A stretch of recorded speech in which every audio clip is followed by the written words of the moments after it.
गुनाहों का देवता हिंदी साहित्य के प्रमुख लेखक धर्मवीर भारती द्वारा 1949 में लिखा गया एक कालजयी उपन्यास है। ये प्रेम, त्याग और आंतरिक संघर्ष की एक गहन कहानी है जो पाठक को एक अलग ही दुनिया में ले जाती है। उपन्यास की कहानी आधुनिकता और परंपरा के बीच के द्वंद्व और सामाजिक बंधनों में जकड़े प्रेम की पीड़ा को बड़े ही संवेदनशील तरीके से प्रस्तुत करती है। कहानी का सारांश। कहानी का मुख्य पात्र चंदर है, जो एक युवा और बुद्धिमान छात्र है। वह अपने प्रोफेसर डॉक्टर शुक्ला के अधीन काम करता है और उनके परिवार का हिस्सा सा बन जाता है। डॉक्टर शुक्ला की बेटी सुधा से चंदर का गहरा लगाव हो जाता है। दोनों के बीच एक गहरी दोस्ती और अनकहा प्रेम पनपता है, जो किसी रिश्ते में बंधे बिना ही अपने आप में बहुत खास है। चंदर और सुधा का प्रेम बहुत ही पवित्र और निश्चल होता है, लेकिन चंदर अपने भीतर एक आंतरिक संघर्ष में फंसा हुआ है।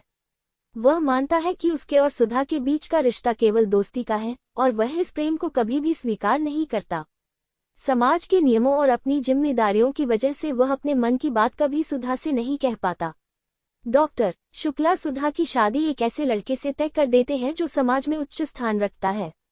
चंदर भी इस फैसले में कोई विरोध नहीं करता, क्योंकि वह मानता है कि सुधा का भविष्य एक बेहतर और सम्मानित परिवार में ही सुरक्षित है।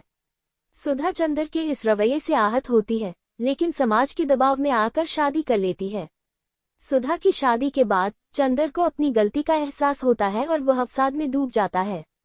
वह अपने दर्द को भुलाने के लिए पम्मी नामक एक अन्य लड़की के साथ समय बिताने लगता है, लेकिन उसके दिल में सुधा की जगह कोई नहीं ले पाती।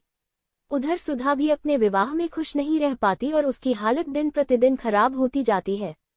अंततः सुधा की मृत्यु हो जाती है और चंदर पूरी तरह टूट जाता है।